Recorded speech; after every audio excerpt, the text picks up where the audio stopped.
Alright, here we go again guys. Nandito naman po tayo sa ating art challenge na Inktober 2023. Ito po ang ating pang-8 araw or 8th day of the month. And then ang theme natin ngayon o tema ay Toad. Okay, so ang Toad ay isang klase ng isang breed ng palaka na makikita natin sa ating kagubatan. Okay, so minsan sa mga madahon or maraming kahoy na lugar, marami tayong makikitang mga toad or palaka. Okay, same pa rin yung ginamit nating papel or drawing sketchbook, watercolor journal, and then ginamit nating lapis for sketching is Faber-Castell not to be. Alright. Sa ganitong artwork, style comics pa rin. No? So, cartographic pa rin yung dating ng ating artwork. So, hindi siya realistic.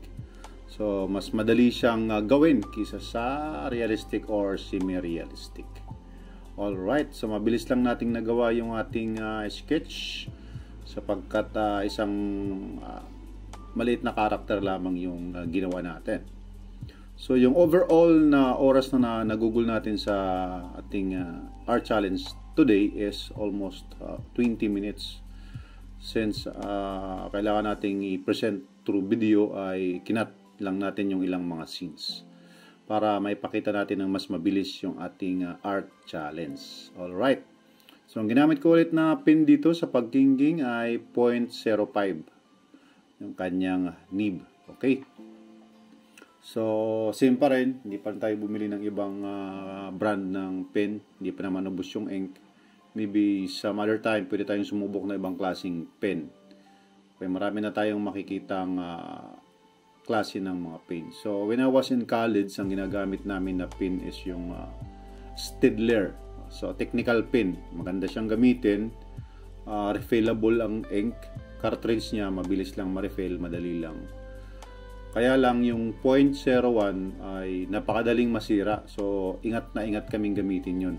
Sapagkat napakaliit ng kanyang nib o kanyang pin tip. Napakaliit.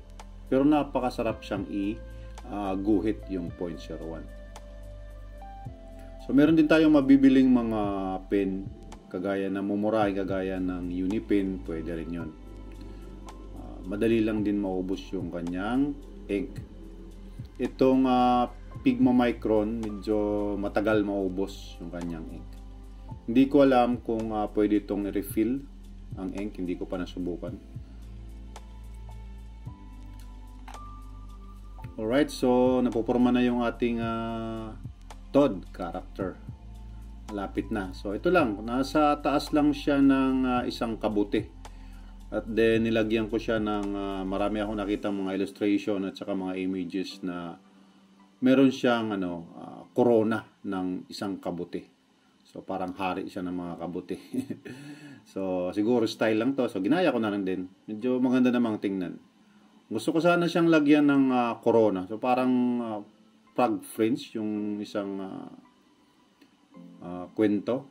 Magling kwento na yung hinalikan ng prinsesa yung palaka at naging prinsipe. Yun sana yung gusto ko nang gawin.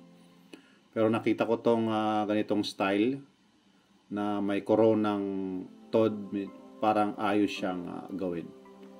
Sapagkat na inilagay ko siya sa taas ng kabuti, nilagyan ko na rin ng koronang kabuti. Ayun. So mabilis lang. And then, sa mga gustong gawin ng ganitong challenge, once again, pwede nyong gawin. Pwede nyo pang simulan. Pwede nyo kahit nasa pangulong araw na gawin nyo. So, ang pinaka-main purpose natin or ang pinaka-una nating gustong gawin dito ay masanay tayo sa pagguhit ng gamit ang pen and ink. Alright. So, pen lang yung gamit natin na may ink. So, pwede kang gumamit ng speedball na merong water-based ink, pwede rin. Mas maganda kasi kung speedball kasi dip mo lang lagi yung speedball pin mo, then maraming ink. So sa ganitong klase ng pin kapag naubos, maybe kailangan mo bumili ng bago. sa isang buwan na nagagawin nating art challenge, maring ilan sa mga pins natin, lalong-lalo na itong 0.5 at saka 0.2 na madalas nating nagagamit, ay maring maubos agad yung kanyang ink. So, bibili tayo ng bago. Okay.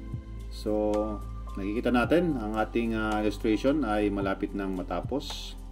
Nilalagyan na natin ng ilang mga rose hats, ng mga shadows, shades and shadows. Okay, so yung final touch natin dito na gagamitin, syempre yung 0.02 na pen.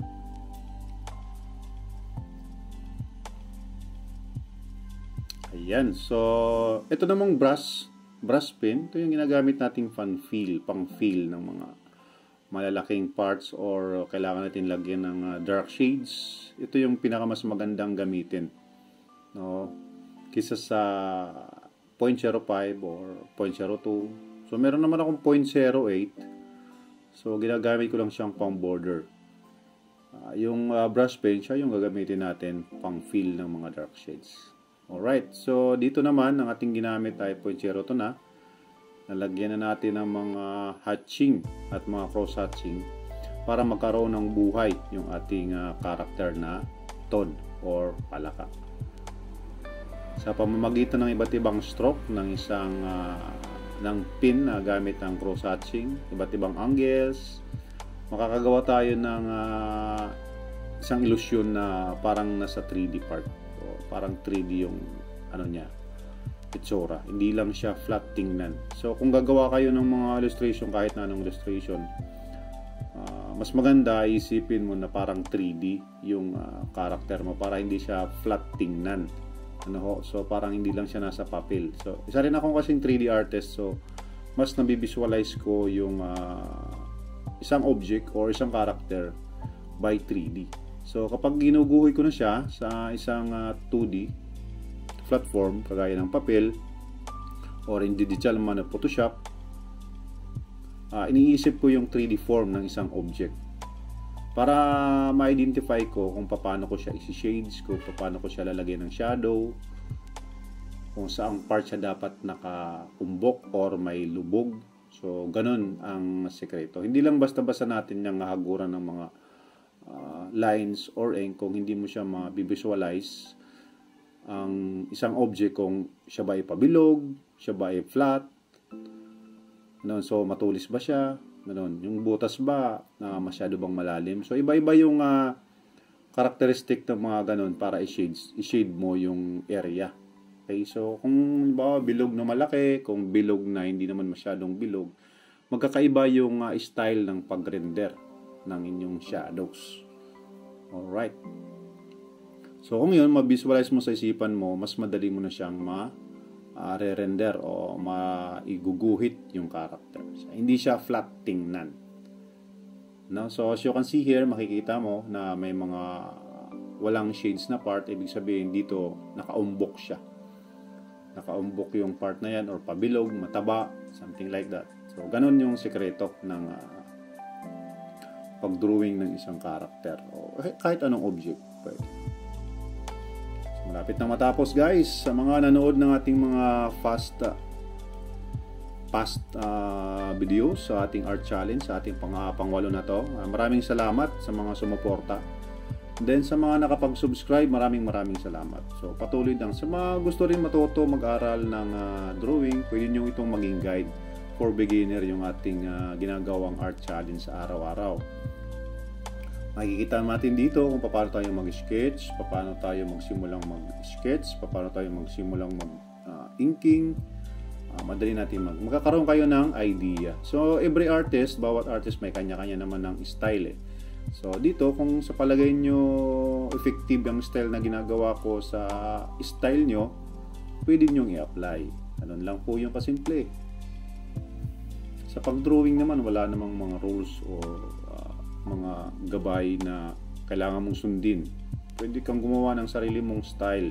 Ganun ang visual arts. So, creativity ay nasa sayo na yun. So, yun yung mga bagay na hindi natin maituturo. So, parang you were born with it. Pinanganak kang ganun. Kung meron kang creativity, nasa sa utak mo na yun, nasa characteristic mo na yun, nasa attitude mo yun. Yung patience o tiyaga, hindi natin yun may tuturo. Nasa sa inyo yun kung mahaba yung pasensya, no? Sa ganitong klaseng skill, kailangan mo ng mahabang pasensya. Yung creativity, maging observant ka, para tingin-tingin ka sa mga bagay-bagay, sa mga lugar, or makipag-usap ka sa mga taong mga creative. So that would help to improve your creativity. Ganun lang. So parang halimbawa, hindi ka masyadong matalino, subukan mo makipag-usap sa mga matatalino. Pwede kang maging matalino rin. Baga sa doon ka sa mga taong magbibigay sa iyo ng inspirasyon. And then, siyempre, doon mo makikita yung improvement ng artwork mo o kaya yung mga gusto mong gawin. Alright, so tapos na yung ating art challenge for today. Ang tema natin ay Todd. Ito yung ating pang-walong art challenge. So sana tumagal pa tayo. Kauna nating goal, makaabot tayo ng 15 days. After 15 days, another 15 days para makompleto natin yung buong buwan ng Oktubre. Alright, so maraming salamat ulit sa mga nanood. At sa mga kaibigan natin dyan, pwede na kayo mag-subscribe. I-share po natin yung ating channel, ating video, share natin. Then maraming salamat ulit. See you again on the next challenge.